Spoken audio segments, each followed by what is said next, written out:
we have looked at groups and subgroups, right? And we have looked at lot of additional aspects related to groups and subgroups. So now let's look at a ring. So an algebraic structure, let's say R, comma, plus. This would be a group, but we add one more operation. So now in a group we have two operations, a single operation. In rings we have two operations, where R is a non-empty set and plus and multiplication. Addition and multiplication are two defined operations. In R, such a structure is called a ring. If for all A, comma B, comma C belonging to R, the following are satisfied. Just like for groups, we had as a list of conditions that had to be satisfied, called axioms. Similarly, for this, we have. And basically, since we have two operations, there are two sets or two groups of conditions. So, first is with respect to addition. Is an abelian group, okay, which means what? First condition is A plus B belongs to R for all A comma B belonging to R. So which means what? It is closed. So closure property or closure axiom. Second is okay under addition. So this is all under addition now. A plus B plus C is equal to A plus B plus C for all A comma B comma C belonging to R. So this is associative under addition. Third is the identity denoted by 0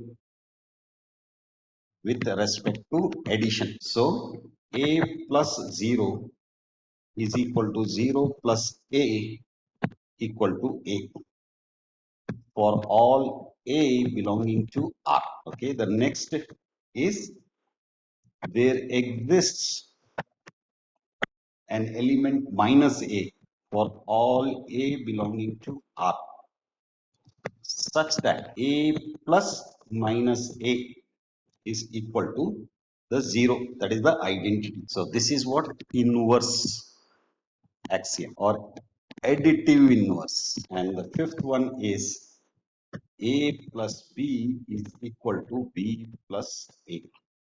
That is commutative axiom. Okay, so that is all. This is related to the addition operation. Then we have the second group of conditions, that is R comma multiplication. Now this is a semi group. Now semi group means what? It is closed under multiplication and it is associated. That's all the thing that we are interested in. So basically, which means we will have only two conditions. A dot B belongs to R for all A comma B belonging to R. So this is the closure property under multiplication. Similarly, associative property.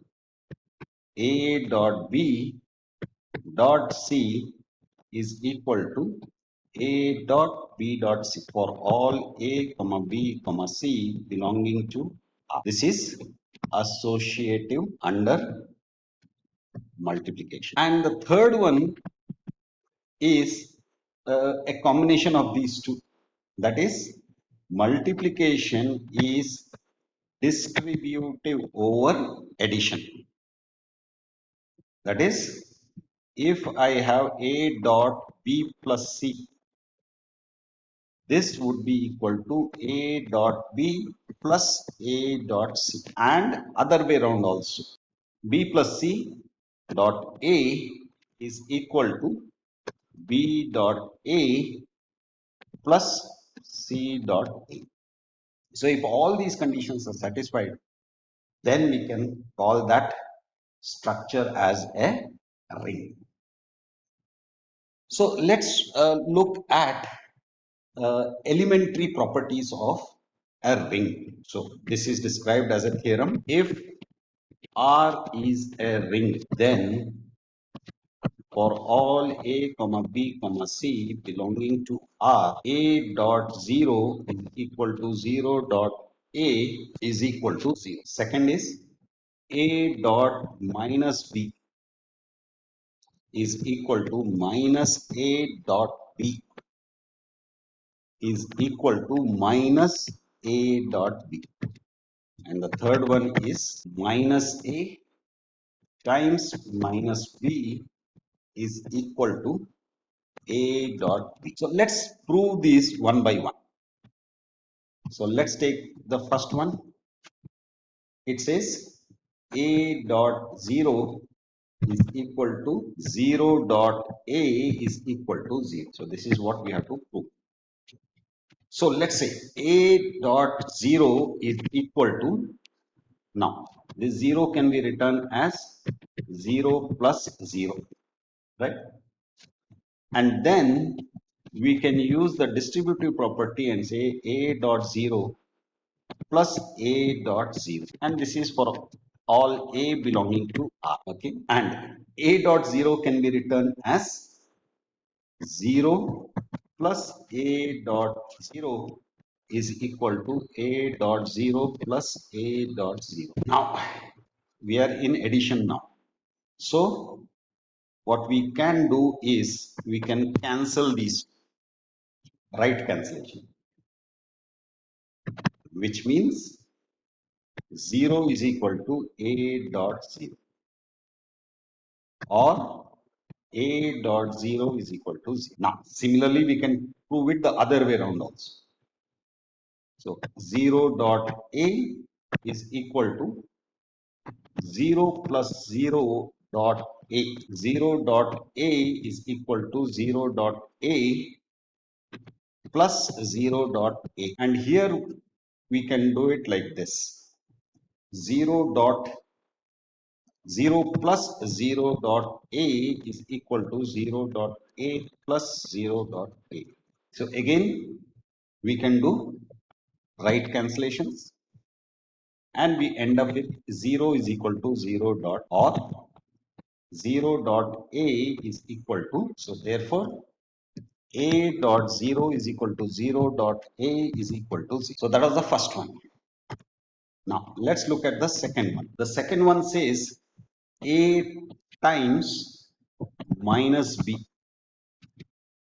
is equal to minus A times B is equal to minus A times B. So again, let's start with A dot 0 or A times 0 is equal to A times 0. Pretty apparent. Now here's the trick. A dot 0, now this 0 can be replaced with B plus minus B. Adding an element with its inverse, additive inverse, gives you 0. So instead of 0, we are writing it like is equal to A dot 0. This would be A dot B distribution plus A dot minus B is equal to A dot 0. Now A dot 0 is nothing but 0. And what we'll do is we'll take this to the other side. So A times minus B is equal to minus A times B. So when we take it to the other side, we take the inverse. So we have proved one part of it. That is A times minus B is equal to minus A times B. Now similarly, very quickly we can do this.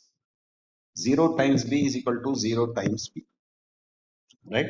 Now the 0 can be written as A plus minus A times B is equal to, this can be written as 0. Again we distribute it, A times B plus minus A times B equal to 0.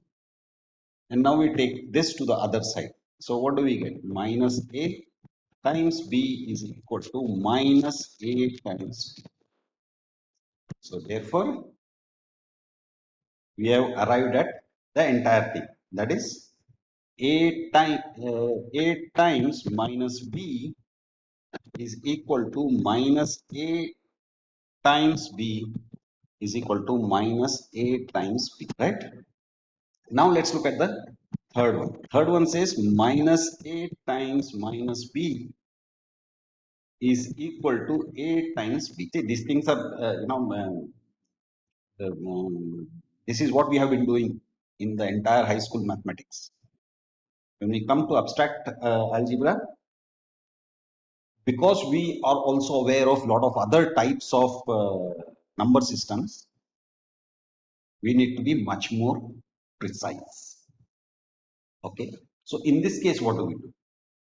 We know minus A times minus B can be written as minus A times minus B. Just previously we have seen that. Again, minus this one, we can write it as minus A times B. Now remember here minus is the additive inverse, right? So you have an element whose inverse of inverse would be what? The number itself. So A times B. So here since inverse of an inverse is the element itself. So A times B. So therefore minus A times minus B is equal to A times B. So that is a brief introduction to rings. In the next session, we will look at some uh, different types of rings. That's it for now.